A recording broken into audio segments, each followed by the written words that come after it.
I'm Mr. MegaManFan. This is Genesis Does, and today we're looking at Hyper Marbles, which was a product that worked with the Sega game Toshikan and the Sega Mega Modem. What is the Sega Mega Modem? It was a precursor to the Sega Channel. What is the Sega Channel? Well, maybe we need to start at the beginning to explain all of this.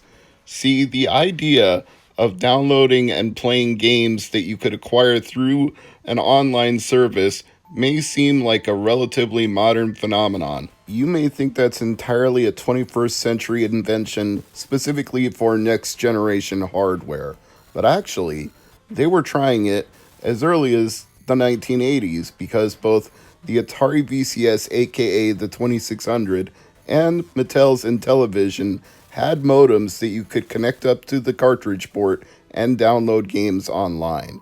Now, there were obvious limitations. The size of the RAM that those systems could handle without bank switching was very small, so the size of the games you could download was also very small, which meant the replayability of those games was very small. And even if you did download them, there was no way to save them. Once you turned off the power, the game was gone. You'd have to download it again, or you'd have to wait for a different game to be available on the service. So, it wasn't a huge success back then. You might even argue it was a flop, although one of those companies did eventually go on to become a big player in providing home internet service. That's a story that you should probably go check out on Lazy Game Reviews.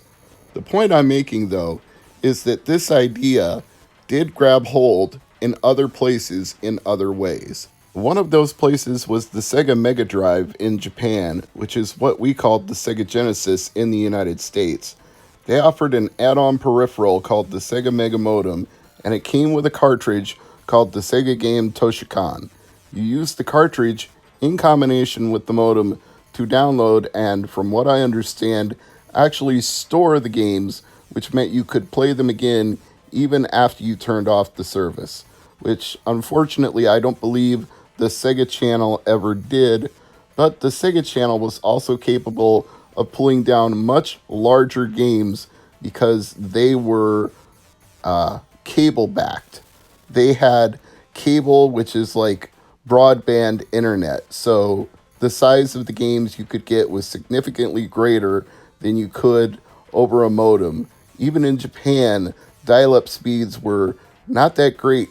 They weren't really that great anywhere until maybe the mid to late 90s, and by that point, people were just starting to switch over to broadband internet provided by cable and other services. But up to that point, in the 80s, you could be using anywhere from 300 to 1200 baud, and even into the 90s, 14.4 was a pretty standard speed.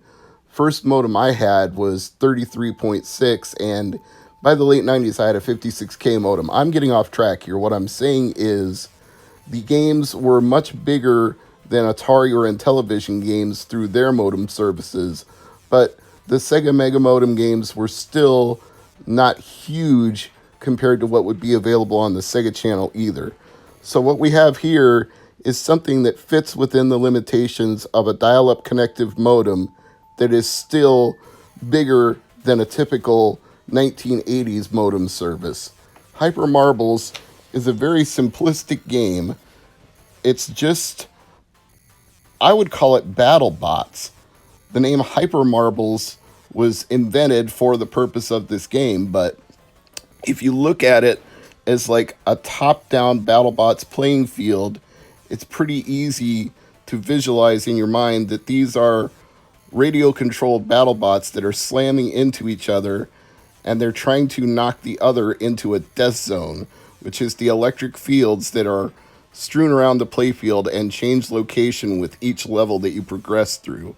You have a limited number of BattleBots, and if you don't get your opponent out within the time limit, you lose a BattleBot. Or if they knock you into the electric fields and you take too much damage, you lose a BattleBot.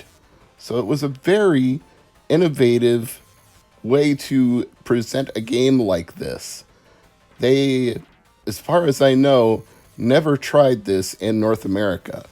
They had actually made a prototype model of the Sega Mega Modem and the Sega Game Toshikon cartridge for a Consumer Electronics show, and they promised it would retail for around $100, but then it got pushed back and it never got released here, and Sega of America wouldn't revisit the concept until the Sega Channel some 3 to 4 years later. So, if you think of this as pioneering, it's quite remarkable. If you think of this as an amazing technical feat for the Sega Genesis, well, I can't really say that, because this is a game that could be played on any comparable system of the era, any earlier system that came before the Sega Genesis. This is not a super complicated game in terms of its graphics, play style, sound, execution. You could have run this on any mid to late 80s console, early 90s console, and it would look and play relatively the same. There's nothing that makes this stand out specifically for Sega Genesis other than the fact that Genesis does what Nintendo don't, and this never happened on any other platform, because this was a game made by Sega, released by Sega, exclusive to Mega Drive, and thus it is on Genesis does. Is it worth playing in the year of our Lord 2020? I'd say yes, actually. Just because it's simple doesn't make it not fun. In fact, I would say with whatever means you have available to you, whether that's emulation or an analog Mega SG or some sort of Terra Onion product or Crix product, play this. Hyper Marbles is not terribly hard to find, and you can't buy it physically anyway. It was never released in that format, so you don't really need to feel bad about this one. Very few games from the Sega Mega Modem were ever intended for a physical release.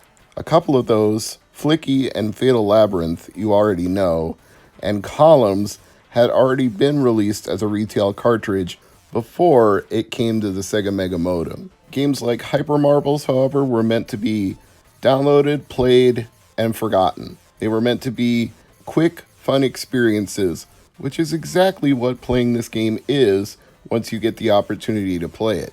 It's not something you would want to go out of your way to buy packaged in a cartridge with an instruction manual and a box. That's not necessary for something like this.